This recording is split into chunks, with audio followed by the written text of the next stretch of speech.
Deberíamos tomar como propuestas algunos conceptos más que palabras, situarnos en que la campaña que termina, que el día domingo emitirá un resultado, ha estado basada fundamentalmente en el miedo a.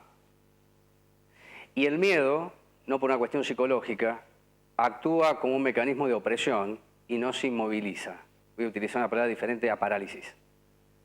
Mientras vemos la región que los movimientos se replican, no porque lo macroeconómico sea igual, sino porque en los conceptos que deberíamos tomar respetuosamente por el contenido que tienen, uno es la desigualdad.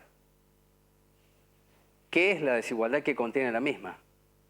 Si es que en algunos países que siempre han sido modelos, no ahora, de reconocimiento de lo macroeconómico, estabilidad, menos inflación, crecimiento a tasas chinas o lo que sea, termina incendiándose en parte cuando la mecha se encendió en el lugar menos esperable.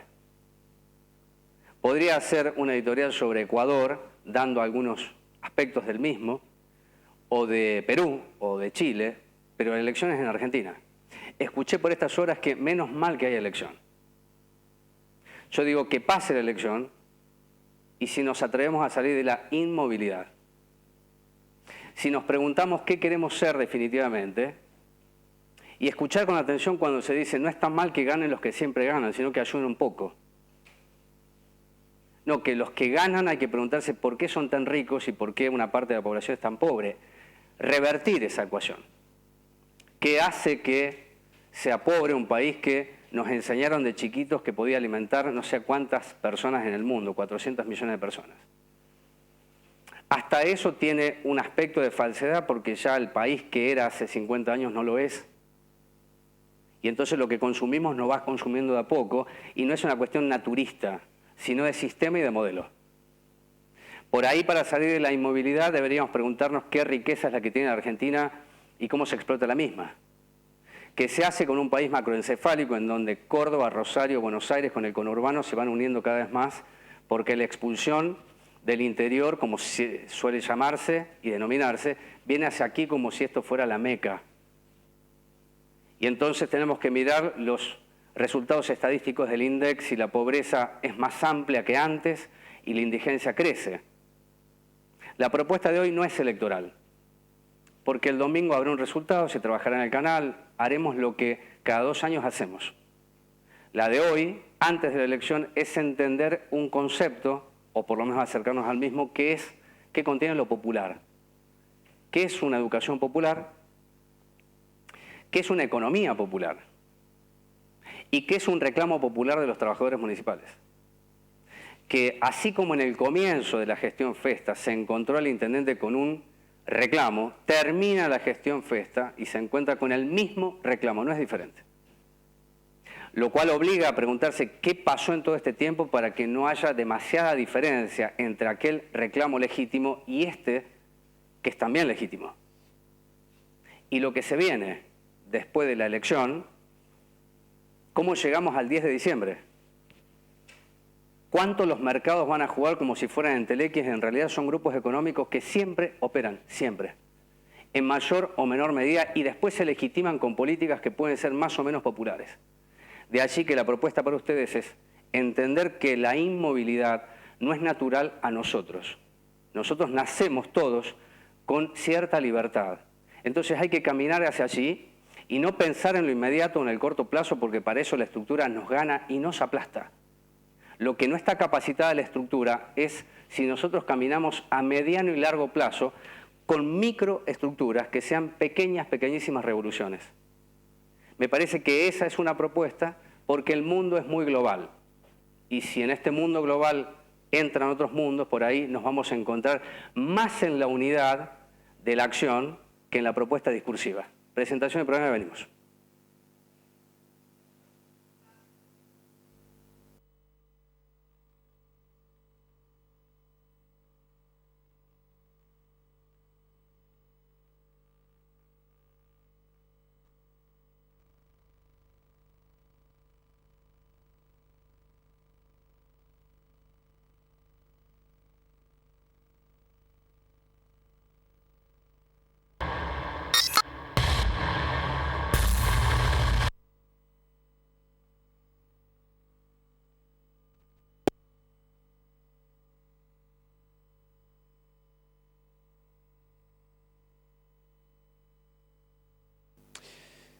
Como lo dije desde el comienzo, no de este programa, sino en el avance que tuvo la administración Festa respecto a los trabajadores municipales, sin desconocer que los puntos de antigüedad que antes no existían con la ley 11.757, que fueron arrebatados los municipales, aparecen en la gestión Festa, que hubo una cierta búsqueda de junta de calificación, ascenso y reconocimiento que las escalas no pueden ser parte de la democracia, sino aquello que cada laburante va conquistando en función de sus compañeros y compañeras.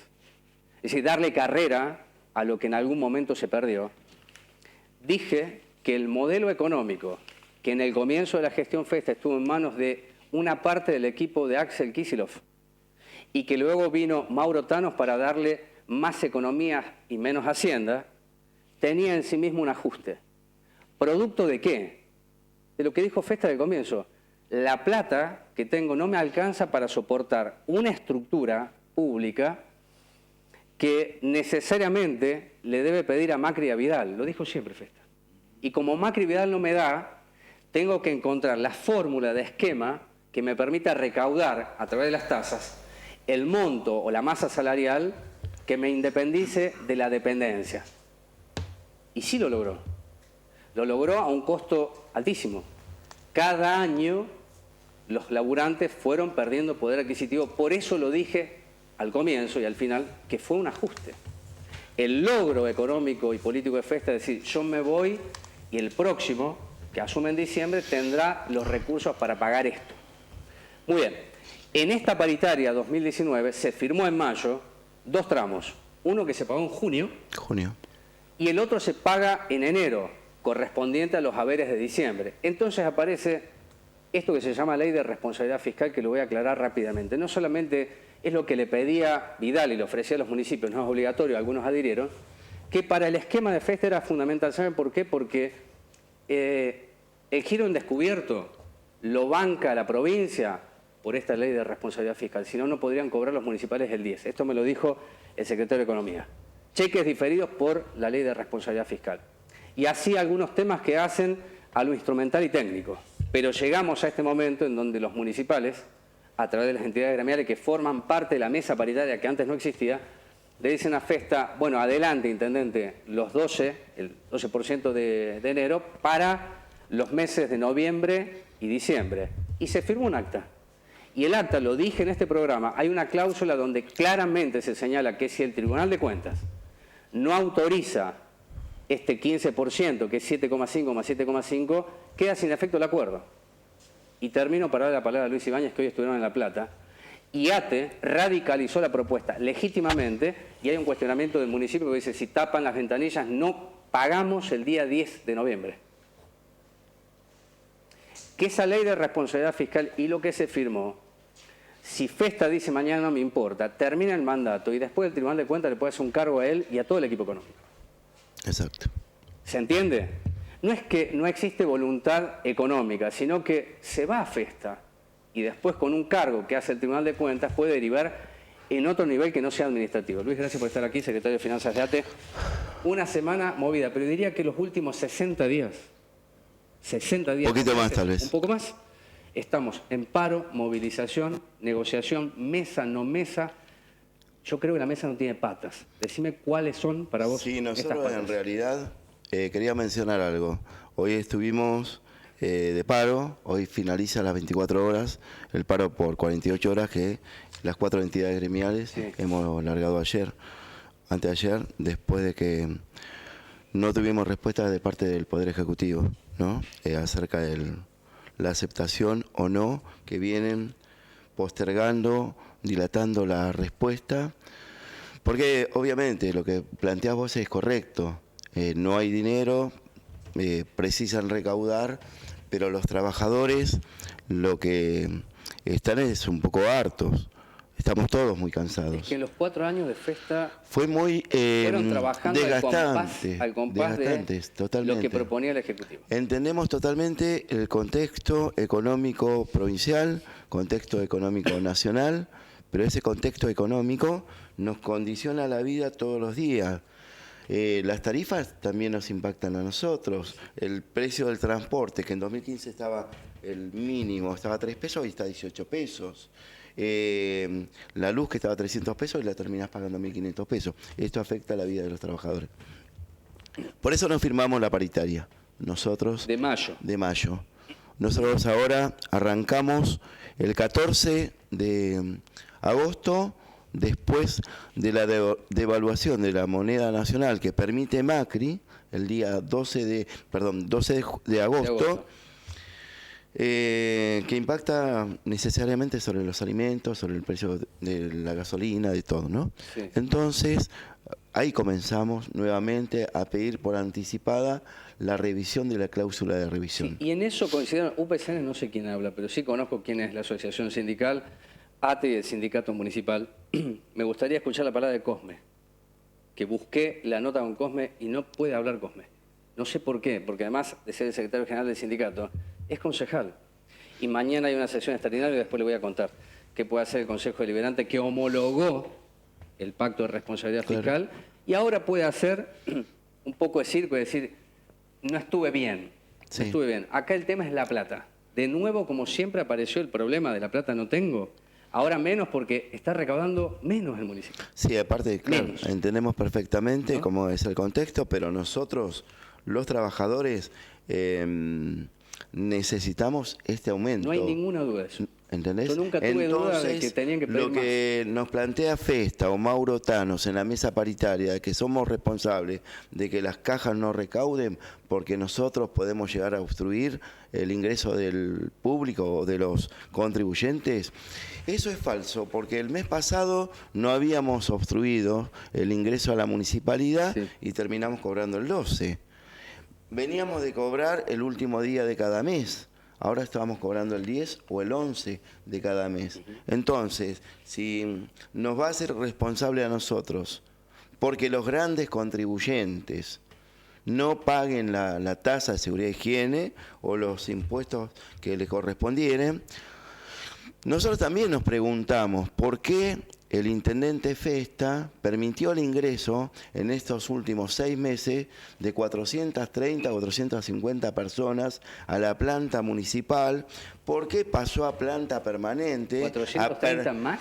Más en estos últimos 6 meses. ¿Por qué permitió o habilitó que pasen a planta personas que han ingresado y que hace 6 o 7 meses que están trabajando? ¿Por qué el personal jerárquico pasa a planta permanente, el personal político pasa a planta permanente con la máxima categoría en su agrupación, en su agrupamiento? Eso también afecta. ¿Usted tiene los nombres? Eso también Luis, afecta. ¿de quiénes son? Tenemos jerárquicos. listados, sí, tenemos ¿Jerárquicos quedan en planta? Sí, tenemos los listados, sí, tenemos los listados, por supuesto. ¿Después me lo puedes dar? Por supuesto. Gracias. También tenemos que, bueno, las condiciones de trabajo. Ahora vamos al acta paritaria de hace 3 semanas atrás, Sí. donde la cláusula 2, es la 2, que dice, si el Tribunal de Cuentas no avala Sí. esto, queda sin efecto. Queda y lo sin firmaron los 4 gremios. La Sí. pregunta es, si en esa, además la firma es clara, porque Sí, está el documento, Está claro. si entendían que si el Tribunal de Cuentas dice no, por la razón que dije, mire, Festa haga lo que quiera, usted no puede porque el artículo 6bis de la Ley de Responsabilidad Fiscal dice 6 meses antes de la finalización del mandato no se puede comprometer en forma permanente una erogación. ¿Qué es lo que va a pasar? Y Festa no quiere ningún cargo. No quiere ningún cargo. Administrativo, no quiere ninguno. Ni Festa, ni Mauro Tano, Ni Chedrés, ni nadie. Ni la Claro. contadora, ni nadie, por supuesto. Pero ¿Ustedes cuando lo firmaron nosotros entendían eso? no Sí. entendíamos eso, pero esto está por fuera de los 6 meses. Cuando se firmó esto, se firmó el 22 de mayo. Sí. Entonces teníamos la cláusula de revisión en octubre, lo que nos permitía, aparte el artículo 6 bis, nos dice también que en caso de emergencia social también se puede llegar a reconsiderar esta situación. Hay una ley de emergencia social y alimentaria en el distrito de Moreno. Por lo tanto, hay que renovar esa ley, esa ordenanza y ponerla y darle ese instrumento, que esto va a ser mañana en el tratamiento que va a dar el Consejo Deliberante a este tema sobre, primero, lo que le pedimos al Consejo Deliberante, a los concejales de los distintos bloques, es que avalaran el reclamo de los trabajadores, que va a ser el 7,5 para octubre, 7,5 para noviembre. Y por otra parte, que renovaran o le dieran el instrumento, que es la ley o la ordenanza de emergencia social y alimentaria, al intendente para que presionara a quien correspondiera. Y también ellos, obviamente, elevaran esta ordenanza al Tribunal de Cuentas. Sí, bueno, lo pueden hacer y lo pueden hacer. Pero bueno, yo creo que de acá para adelante, la situación que se avecina, y te doy la cabeza, no es buena. Sí. Espero que mejore, pero bueno, vivimos en claves que son muy evidentes de las dificultades operativas, económicas, administrativas. Y creo que los trabajadores deben dar, a través de las entidades gremiales, una discusión seria de qué necesita un laburante. Además de los salariales, cómo se lo mira al trabajador, qué representa un trabajador municipal, qué se considera para la municipalidad que existan 5.000 trabajadores. Se tiene que dar una discusión seria. Por supuesto, finalmente tiene que ocurrir esto. Mañana entonces es la sesión a las 18 horas. 18 horas, sí. Sí, y además ahí pide una prórroga por 60 días el intendente Festa para discutir presupuesto. Ajá, Sí. mira, Bueno. Cambia figuritas. No, leí la orden del día, Sí, nada más, mira. que dice así. Bueno, sí, bueno, Prórroga de 60 días. tenemos algún problema también, porque nosotros estamos pidiendo, arrancamos pidiendo la paritaria, la primera reunión paritaria en esta segunda etapa, el 5 de septiembre, ¿no? Sí.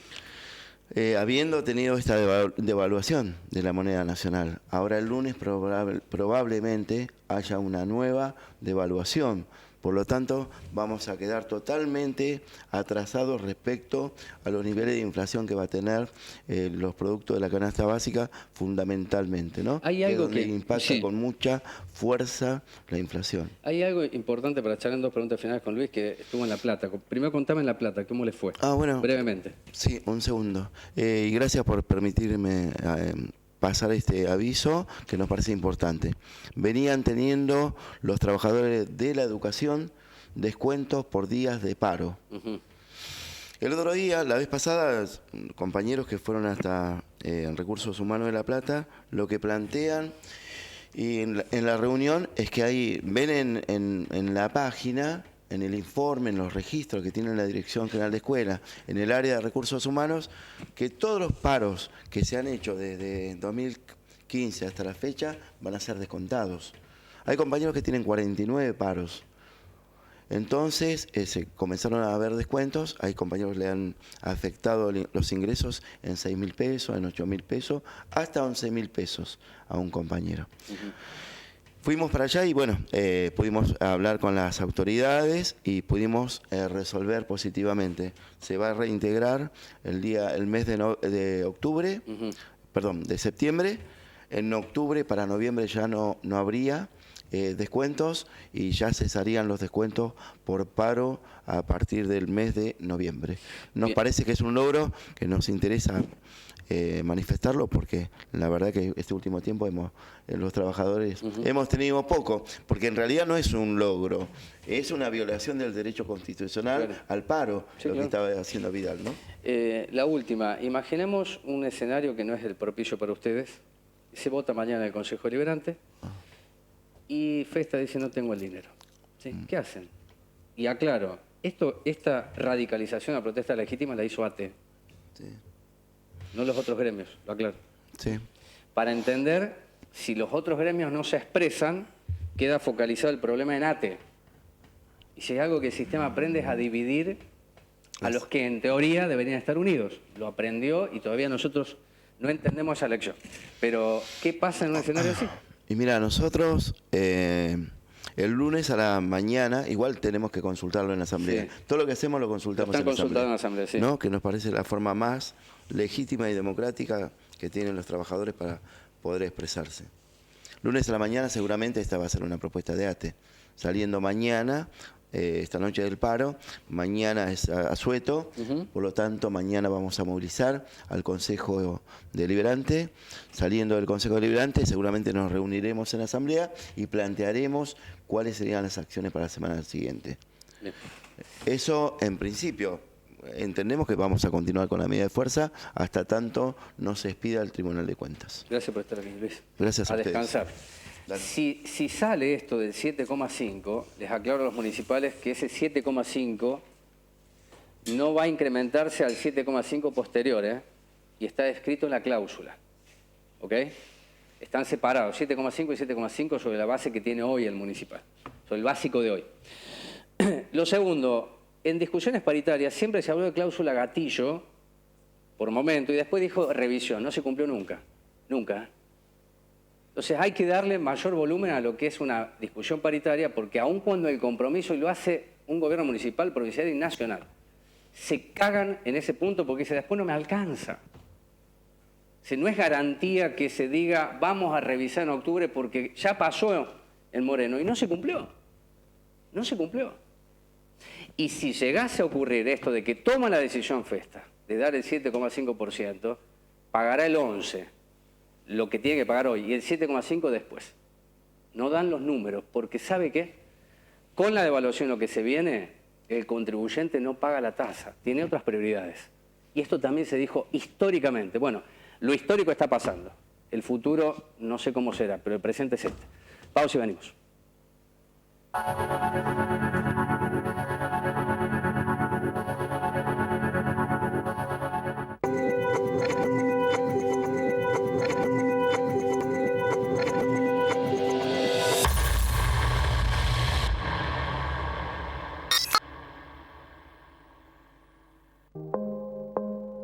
Soy Karina Álvarez, candidata a intendenta de Moreno. Soy mamá, esposa y vecina de La Reja. Soy peronista. Quiero ser intendente para seguir trabajando por nuestros vecinos y vecinas como lo venimos haciendo, pensando en la transformación del presente, proyectando el futuro. Porque Moreno no necesita promesas ni mentiras, necesita gestión y trabajo. Por eso en octubre, acompáñanos con tu voto.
Si les digo changuito comunitario, no estoy hablando de Jaguar.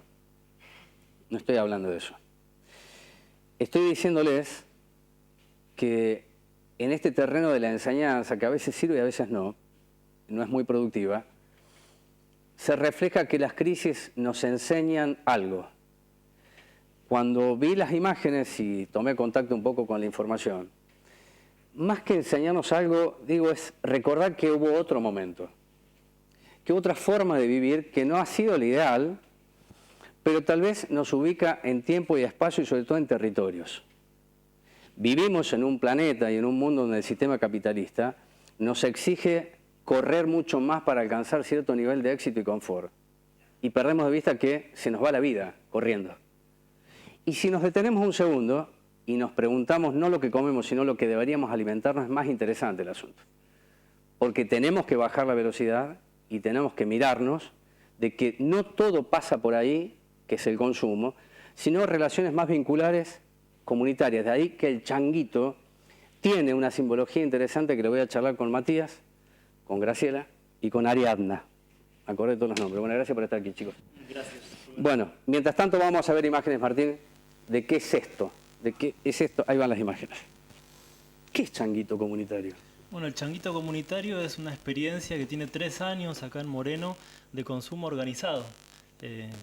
Consumo comunitario, consumo vincular o otra manera de consumir, ¿no? Básicamente, sí, nos organizamos para acceder a un consumo de alimentos saludables a un precio justo y bueno, se fue expandiendo de a poco, evidenciando una necesidad social vinculada a eso, ¿no?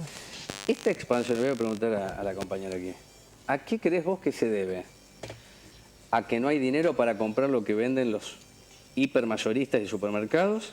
Y si fuese así, ¿no es una oportunidad para decirle al que adquiere, mire que esto es saludable?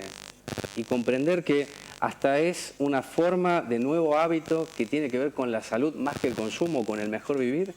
¿Pueden darse ese trabajo mientras venden el bolsón? ¿Hay tiempo para que el que consume diga, a ver, explícame esto? Bueno, conocí a Matías por intermedio de mi hija. Sí.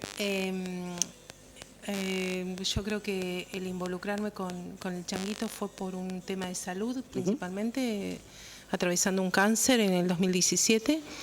Tuve un acompañamiento de una nutricionista con orientación holística. Eso me permitió conocer un montón de alimentación sana, posible, económica. Y el vincular mi hija con este grupo de chicos que empezaron así con mucho empuje, y lo sigo viendo con ese mismo empuje, hizo que bueno empezara a ver el tema de la alimentación, que en mí realmente influyó muchísimo. Claro. Y bueno, agradezco estar conectada. Por eso es más importante hablar a partir del consumo, que es necesario, que no es una cuestión de consumo. Es una cuestión de vivir, de trabajar, de vincularse, y si nosotros no recuperamos esa categoría, el sistema no lo va a hacer. Totalmente.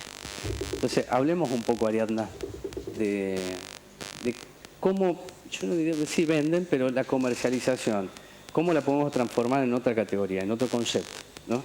Y que sea popular, porque en definitiva la invitación para ustedes, lo que voy a charlar con Ezequiel y con Eduardo Balán después, tiene que ver con eso, ¿no?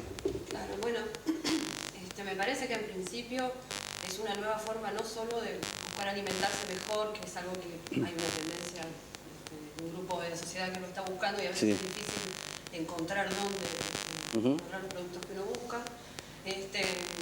La activación de la economía regional, porque trabajamos con productores locales, con cooperativas, con espacios recuperados, ¿no? Ha trascendido.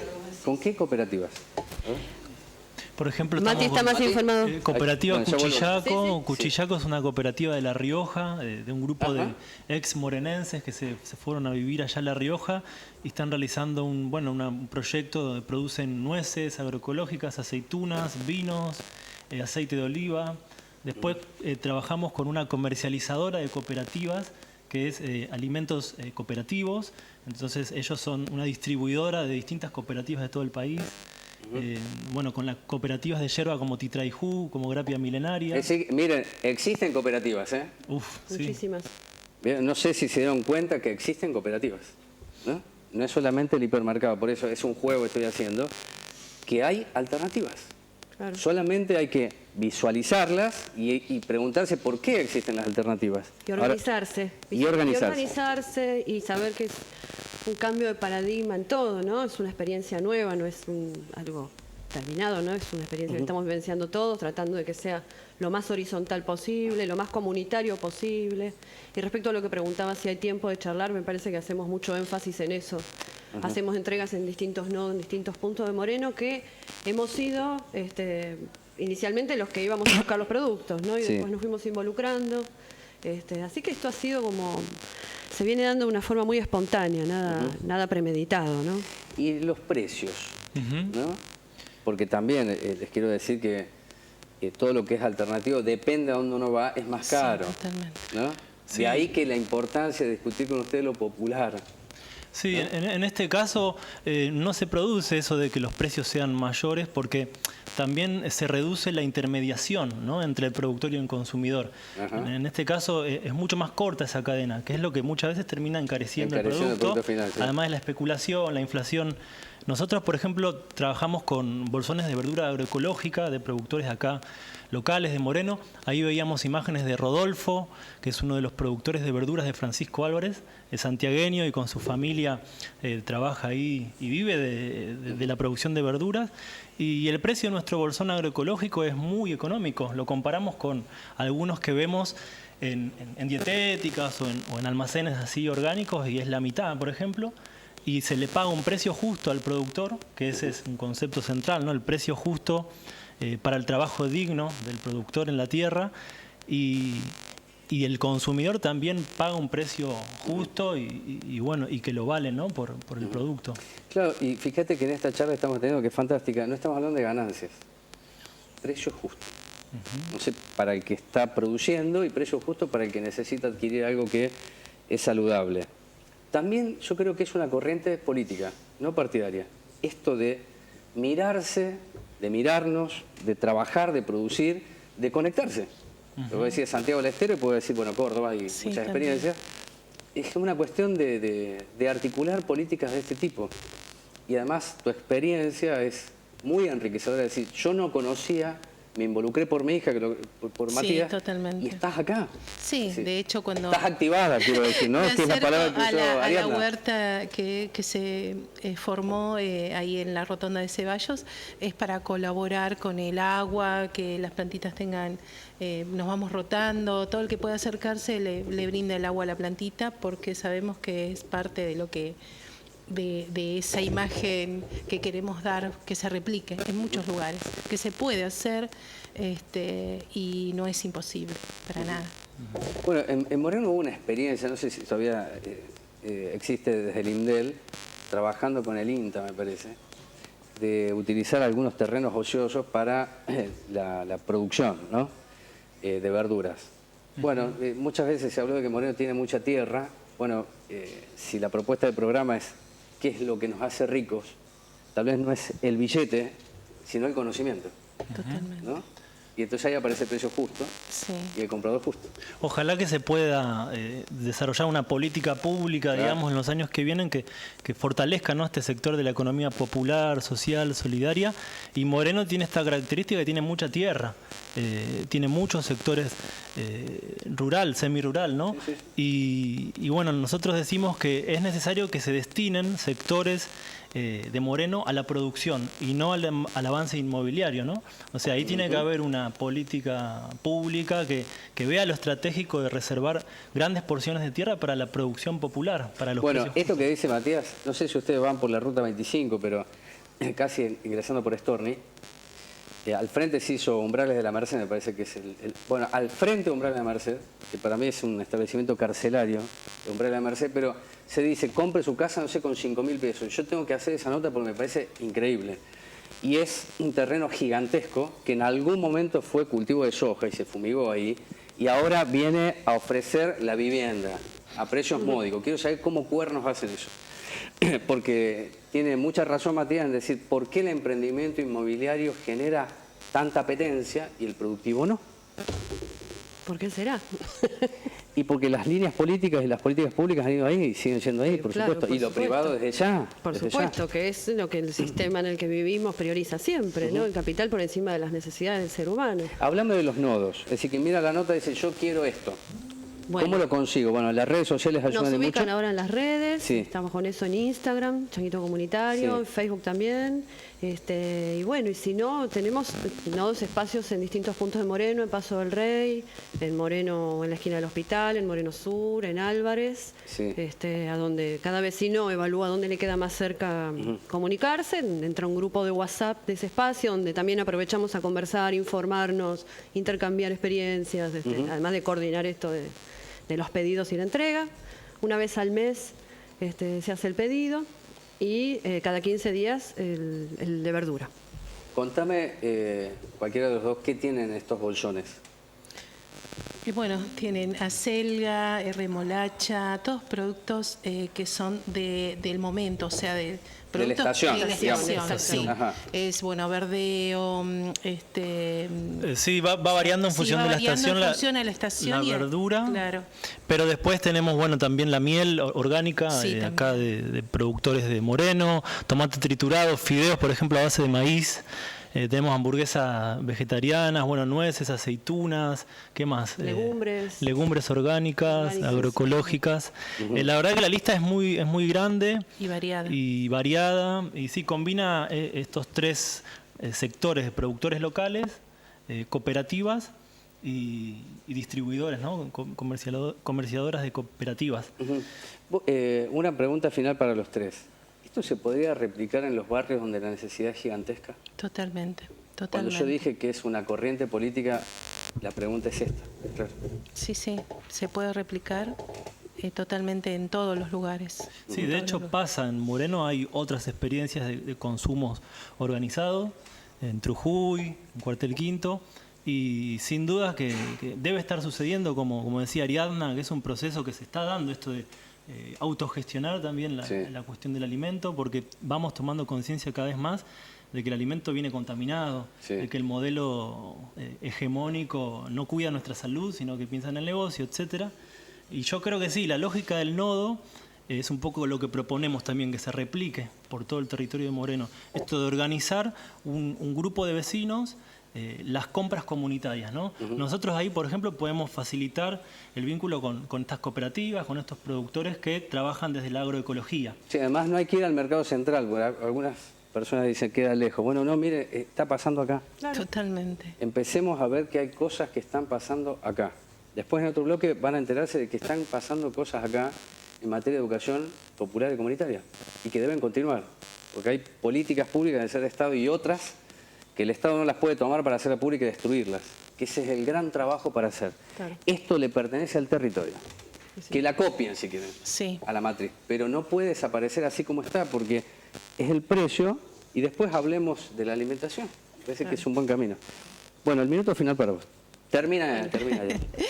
A mí me gustan las prácticas concretas, ¿no? Porque debatimos y seguramente vamos a llegar a conclusiones maravillosas, pero la realidad, vos hoy decías que durante, no sé, las últimas décadas la cosa no cambia, en definitiva. No. Entonces, bueno, me parece que las experiencias nuevas, las prácticas concretas van a ser a las nuevas políticas. No creo que vaya a venir un político salvador a resolvernos la vida a todos, sino que todos tenemos que empezar a involucrarnos en algún aspecto con nuestra comunidad, a trabajar y nosotros empezar a proponerles a los políticos qué es lo que necesitamos, en vez de esperar que vengan ellos a decirnos que nos van a resolver, que no terminamos resolviendo nada.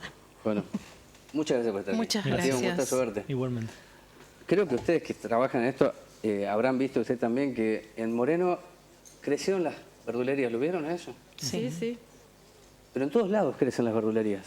Es más económico. Sí, es más económico. Con las características de las verduras, que no estoy diciendo que no la compre, estoy ofreciendo a ustedes que busquen en las redes sociales que hay algo comunitario que es más saludable, pero más es una oferta distinta a la que consumimos. Pregúntese por qué es más saludable. Antes de decir que el otro es veneno, pregúntese qué es lo saludable y cómo funciona la vida con aspectos más saludables que no tienen que ver con el consumo, sino con el mejor vivir.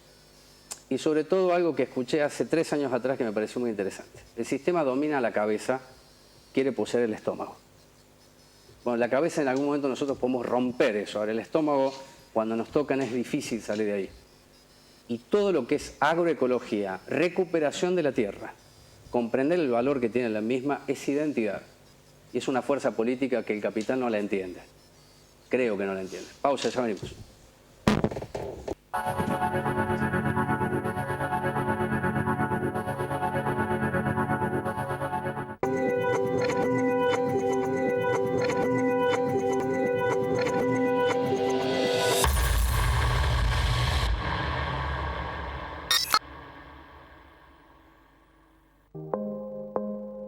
Soy Karina Álvarez, candidata a intendenta de Moreno. Soy mamá, esposa y vecina de La Reja. Soy peronista. Quiero ser intendente para seguir trabajando por nuestros vecinos y vecinas, como lo venimos haciendo, pensando en la transformación del presente, proyectando el futuro. Porque Moreno no necesita promesas ni mentiras, necesita gestión y trabajo. Por eso en octubre, acompáñanos con tu voto.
Empezaré por lo informativo. Le voy a preguntar a Ezequiel Weiser, que es subsecretario de Educación. ¿Qué es lo que ocurrió y qué se firmó estos días? Ya que pasa tanto, corre tanto lo que no es la información, sino aquello que se construye como tal, que perdemos de vista algunos aspectos institucionales que dejan, por lo menos una semilla, voy a tomar el bloque anterior, una semilla para cosechar educación popular con un criterio que a mí siempre me fascinó, que es lo pedagógico. No tanto lo institucional, y no estoy perdiéndole valor al mismo, sino que me parece que lo pedagógico tiene que ver con un vínculo no tan jerárquico, sino más próximo. ¿Qué es lo que hicieron? ¿O qué lograron? Esta semana tuvimos dos firmas de actas acuerdos y de convenios. El primero tiene que ver con un acuerdo al que llegamos con la Dirección General de Escuelas. En Moreno, Rubén, sabemos que existen 39, por lo menos registrados por nosotros, 39 espacios de educación popular y comunitaria, de los cuales habían podido ingresar en su momento a la ley, no recuerdo ahora el número, fue la ley impulsada por Alicia Sánchez, apenas 2 de esos 39 jardines comunitarios, y porque había un escollo administrativo en función de una resolución del 2011, digamos. Uh-huh. Y eso no permitía el ingreso de otras experiencias comunitarias de educación. Que son idénticas. Son idénticas en términos de comunitaria, sí, claro, cada una con su particularidad, ¿no es cierto? Después está lo técnico que genera algún obstáculo, sería así. Exactamente. Uh-huh. Bueno, lo que pudimos fue sortear esa cuestión técnica, llegar a un acuerdo con la Dirección General de Escuela y poder firmar un acta acuerdo donde plantea la buena voluntad de la Dirección General de Escuela de eliminar ese escollo administrativo, solicitándole, por supuesto, a los espacios de educación popular y comunitaria que se atengan a ciertos requisitos que solicita la ley, pero que, aunque quisieran, antes no lo podían hacer. Bueno, a partir del día martes, lo pueden hacer, y ya se comenzó a trabajar administrativamente en ese sentido. Además, lo que plantea ese acta acuerdo, no solamente la posibilidad de ingresar a la ley, sino que se constituye, y para nosotros esto nos parece nodal, se constituye a partir del ciclo lectivo del año que viene una mesa trimestral donde se sentarán los diversos referentes de la educación popular y comunitaria, la educación no formal, y actores de la educación formal, ya sean inspectores, por ejemplo, para empezar a discutir una política pública educativa integral en Moreno. Que esto no venía sucediendo porque históricamente los espacios de educación popular y comunitario habían sido invisibilizados. Voy a preguntarle a Eduardo. Eduardo es director general de Educación Popular y Comunitaria. Si esto se logra, lo que estaba contando Ezequiel Weiser, ¿cómo mantener la matriz de lo popular y comunitario si lo institucional va poniendo ciertas reglas técnicas? Lo pregunto en la práctica, si lo que se enseña tiene un valor popular o institucional convencional como lo conocemos. Es decir, esa lucha a mí me interesa. Sí, bueno, o esa tensión, no se lucha, pero esa tensión. sí, es que es una tensión y es una lucha. En general, cuando se dan los debates sobre lo educativo, en general nuestra cabeza tiende a centrarse en la cuestión de lo estatal, de qué es lo que tiene que hacer el Estado en materia de educación. Lo que hay que empezar también a ver es que antes de pensar lo que hace el Estado, es muy sano pensar qué es lo que hace el pueblo para producir conocimiento, ¿no? O sea, cómo produce conocimiento el pueblo. Y ahí es donde las experiencias de educación popular y comunitaria tienen un elemento fundamental, identitario, que es distintivo, que es que, digamos, todo lo relativo a la autonomía, a lo comunitario y a lo territorial se experimenta de una manera en un jardín comunitario, en un bachillerato popular o en una cooperativa educativa, de una manera particular, específica. Y cada experiencia es particular. Cada experiencia es particular, sí, pero tiene un alma común, que es cómo produce conocimiento el pueblo. Y tomar conciencia de que lo produce adentro de la escuela estatal y también afuera de la escuela estatal el pueblo produce conocimiento. Entonces, ¿cuál es la tensión esa que vos ves? Es que el pueblo es la lucha de esa mística, de esa ingeniería de ideas que lleva al pueblo a producir conocimiento, a transformar la institucionalidad. Entonces, en esa tensión estamos. Por eso nosotros lo vemos, estos actas, estos acuerdos que se hace con el Estado actual, lo vemos como triunfos de la marea popular cambiando la institucionalidad. Una institucionalidad que digamos que si bien es el resultado de muchas luchas populares, también la institucionalidad que tenemos está determinada por el mercado y por el capitalismo. Entonces, cada metro que ganamos en luchas populares conquistadas adentro de la institucionalidad significa un metro más de avance hacia una institucionalidad realmente popular. Esta pregunta es para Weisser. ¿Cómo se logra esto que decía Balán, autonomía, siendo vos subsecretario de Educación? ¿No? Bueno, tiene... ¿No? Tiene una pregunta acorde. Sí, siempre... Porque le tenemos miedo a ciertas palabras, autonomía, decir, ¿qué quieren hacer? Bueno, lo que acaba de decir Balán. Porque esto surge ante la ausencia del Estado. En parte es por la ausencia del Estado, entonces las organizaciones dicen, yo quiero estar. Y me parece que el valor fundamental, lo que decía Balán, es, yo puedo estar aún sin el Estado. Esto es mío, lo produzco, creo conocimiento. Después, bueno, vamos a ver qué hace la institucionalidad, pero por lo menos yo me quedo con eso. Me quedo con eso porque me parece fundamental. Porque tiene que ver con qué enseñan las escuelas.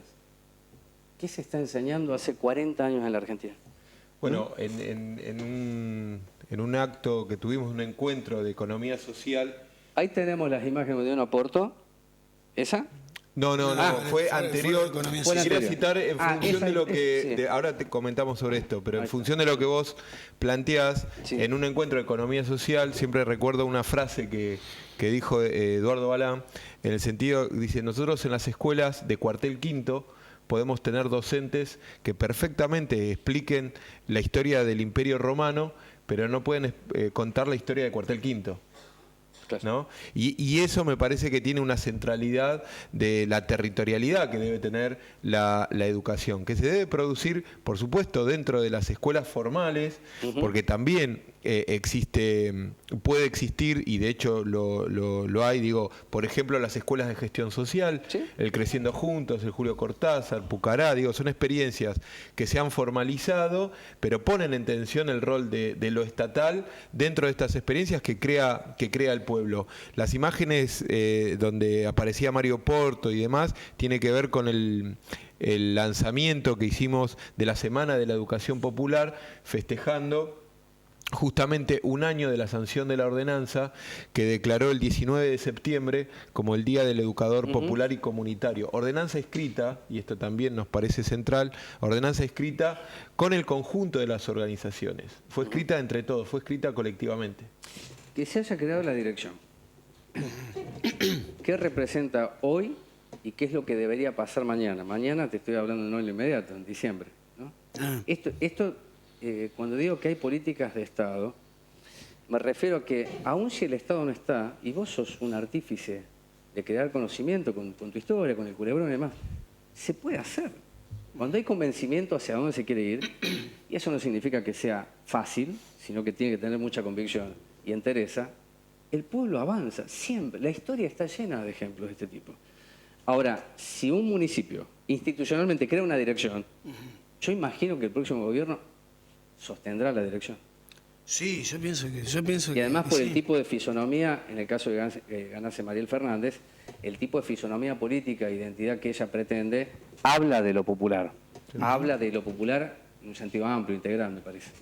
Sí, yo entiendo que no hay por qué pensar que no va a ser así. Me parece que el hecho de que Mariel sea una mujer que provenga de un movimiento social, habla de que podemos tener la esperanza, la expectativa de que toda la política que va a haber a nivel municipal de educación popular sea buena, sea mejor que la que logramos hacer nosotros ahora.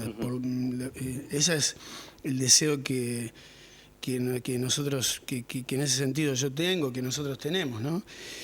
Ahora, ustedes van a seguir haciendo esto, de alguna manera, sí, ¿no? Porque además tiene que ver con ahí lo que me parece interesante, ¿viste? Del tema del pueblo, ¿viste? Del pueblo y la institucionalidad es un tema muy importante para todo lo que hacemos nosotros, porque, por ejemplo, yo me acuerdo que ¿viste?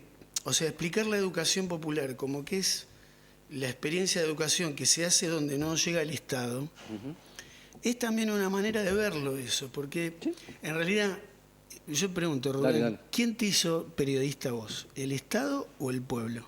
Si yo te voy a responder, mi locura, porque quería ser periodista. Bueno, no, pero mi locura. sí, pero tu locura, tu locura personal, es un fragmento de la locura del pueblo. Sí, Vos sos periodista porque el pueblo te fue llevando y formando y mostrándote horizontes, inquietudes. Sí, yo te diría que sí, yo lo tomo porque hay intereses, hay deseos, hay pasiones, hay búsqueda, que es lo más interesante. Lo más interesante para mí es buscar aquello que no se conoce. Tal cual. Esa búsqueda es fantástica, por decir, si no es, ¿viste cómo se dice una frase? Salir del estado de confort, ¿o cierto? Eso, bueno, cuando salimos del confort, es la parte más interesante de la vida. La mayor riqueza del pueblo, si querés vos. El pueblo es experto en eso. ¿Sí? Entonces, no es cuestión de que la educación popular existe donde no llega el Estado. No, la educación popular existe donde hay pueblo. Donde hay pueblo, hay gente organizando la producción de conocimiento y la socialización. Cuando hay Estado, el pueblo lo hace adentro del Estado. Cuando no hay Estado, lo hace afuera. Sí, esto me llevaría a discutir con Eduardo, decir, cuando hay Estado, aún el pueblo hace cosas por fuera del Estado. Sí, además. Claro. Por eso digo que, y entonces, ahora, ¿cuál es el gran debate de la política hoy? Que hoy nosotros como militantes estamos obligados a ver que estamos en una institucionalidad que está en crisis. Sí. Y de dónde vamos a sacar los contenidos para transformar la institucionalidad? En lo que hace el pueblo. La economía esta que contaba recién esta experiencia, ¿no? La economía, la agroecología, son inventos populares que son ancestrales y ahora se descubre que son modernísimos en el tema de la sustentabilidad. Entonces, para mí el explorar lo popular como fuente de conocimiento nos va a dar otra democracia, nos va a dar otra economía, nos va a dar otro poder. Sí, yo estoy de acuerdo por eso, y lo tomo lo de Eduardo cuando dije, puede ser que estas experiencias que tenemos nacen porque no está el Estado. Sí, lo tomo lo de Eduardo, creo que el Estado muchas veces quiere absorber estas experiencias porque lo que hacen estas experiencias es tensionar lo que hace el Estado. Claro, pero... Es decir, pone en discusión cómo se confecciona el poder, ¿no? Pero tomo lo de Eduardo y creo que sea el Estado que sea, las experiencias van a estar, siempre. Siempre, porque no hay algo perfecto, es muy imperfecto y además es un tiempo que se viene que es de muchísima diversidad, con autonomía. Bueno, y esta autonomía que se logra con las bases que planteaba Eduardo Balán, ¿por qué en Moreno han crecido? Tomando el criterio de Eduardo, ¿no? Que es crecer desde el conocimiento popular. Crecen desde el pie y desde abajo, vamos a decir así, ¿no? Y caminan. Sí, por supuesto. Y caminan. Por supuesto. Y digo, y desde hace muchísimos años. Sí, claro. Hoy charlábamos con Lili de María de Luján y nos contaba sus experiencias de hace 27 años sosteniendo su jardín comunitario con todos los avatares de estos años. Digo, claramente la Dirección General de Educación Popular y Comunitaria, digo, incluso la gestión en educación que hemos hecho a partir del planteo que nos hizo el intendente Walter Festa, de poder articular con estas experiencias, acompañarlas, fortalecerlas.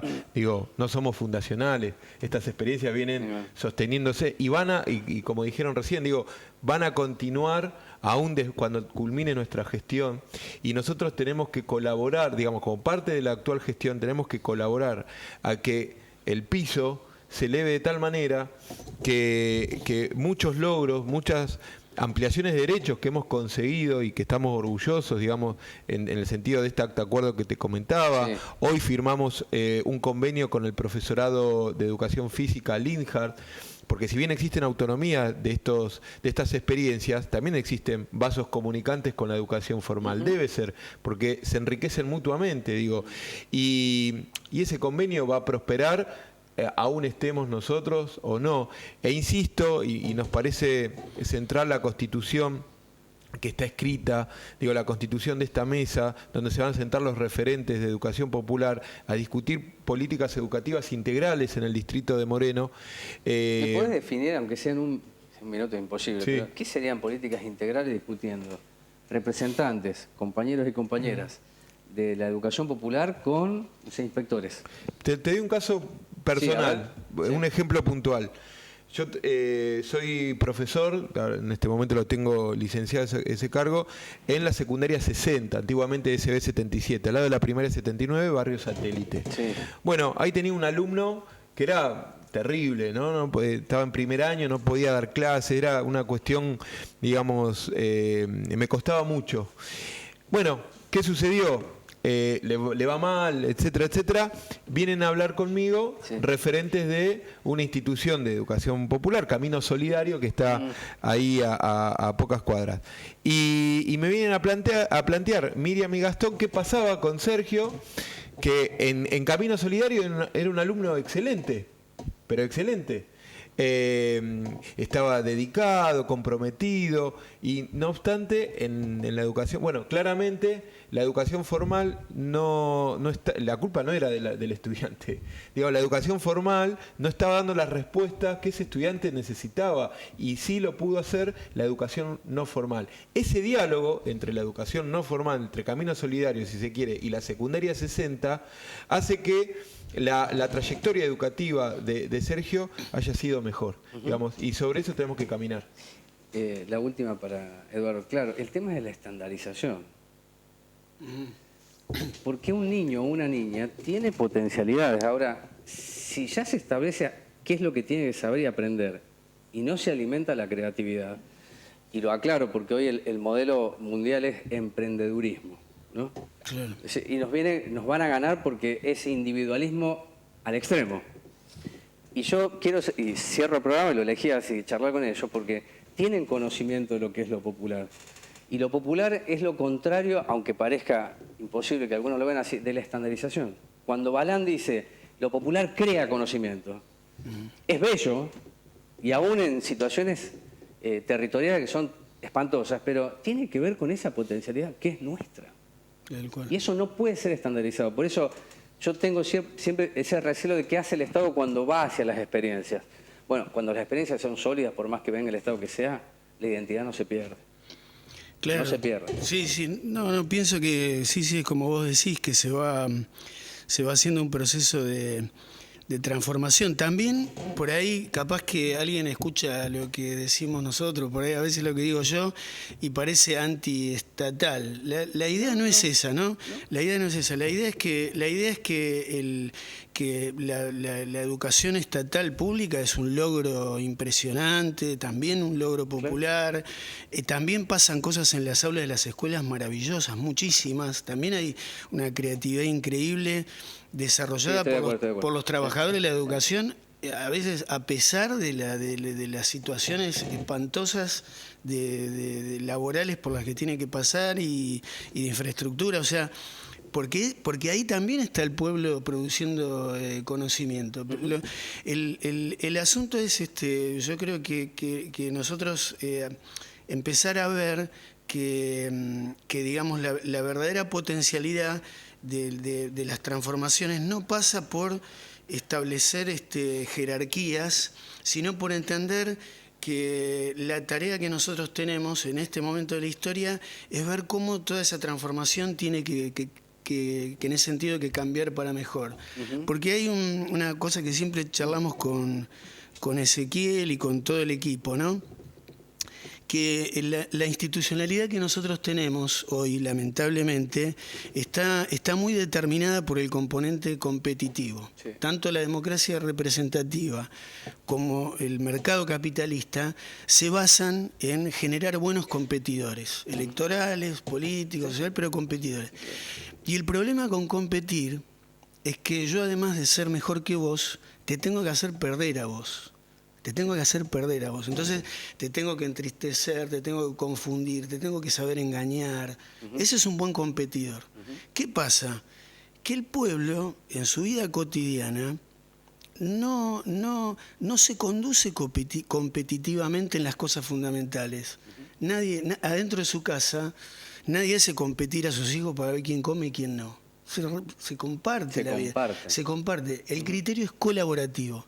Entonces, ¿cuál es la gran encrucijada en la que estamos? Que el pueblo solo puede creer en una institucionalidad colaborativa y se encuentra que le ofrecen una competitiva.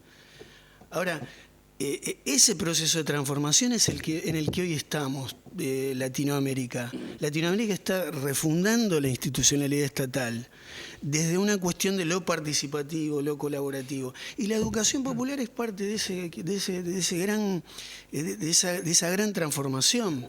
Pues hay que verla, no hay que verla como un peligro o como una educación de segunda o una educación para pobres o la hermana pobre de la educación. No, es un botón de muestra del enorme poderío que hay en lo comunitario para transformar la producción de conocimiento de la sociedad, ¿no? Gracias por estar aquí. No, gracias. ¿Querés agregar algo más, Ezequiel? No, me parece que lo que planteó Balán sobre la diferencia entre lo competitivo y lo colaborativo ilustra perfectamente bien lo que es la educación popular y comunitaria. A mí me interesa escuchar y aprender. Entonces, por supuesto, la educación formal tiene laburantes extraordinarios. ¿Y saben cuándo son más extraordinarios laburantes, que para mí lo son, con las imperfecciones que tiene la vida misma? Es cuando miran una currícula y la desafían. Cuando miran la materia y dicen, yo voy a ir por acá. Y yo le puedo dar muchísimos ejemplos de que aún la institucionalidad más estatutaria y rígida no puede contra eso. ¿Por qué? Porque genera una atracción en los alumnos que es imposible que el jerarca diga, esto no se hace. Y en Moreno he visto experiencias fantásticas. Yo recuerdo hace muchos años, vino gente al Defensores del Chaco, que venía de Paraguay, y no me olvido más una experiencia que contaba un hombre que decía, eso era educación popular, en el aula donde están los chicos no hay bancos. ¿Y qué hacen? Los colgamos. Y después bajamos los bancos. Miren esta estupidez que hace a lo corporal también. Es decir, estar sentadito esperando que nos instruyan conocimiento. No, se movían. Y contaban ellos que en el movimiento y en lo circular captaban mucho mejor la atención y era más de par, no era tan jerárquico. Claro que lo popular es el camino, siempre va a ser el camino. Yo me quedo con el concepto que es público porque lo estatal es mucho más que lo público. Lo estatal es una estructura de control, creada para, en algunas grietas, andar por allí. Lo público es mucho más que eso, es desafiar lo institucional, tomar lo institucional que puede ser posible, pero no perder de vista la riqueza que en la creación está la libertad. Y eso no nos van a sacar. Aun cuando hagan todo lo que quieran hacer, Eso nos pertenece, a nosotros y a las futuras generaciones. El domingo hay elecciones, la semana que viene les cuento cómo resultó esto, pero me quedo con lo popular, que es el tema a discutir, porque prefiero el concepto popular antes que austeridad y equidad. Lo prefiero lo popular, porque es lo que vamos a necesitar. Hasta la semana que viene, gracias por estar ahí.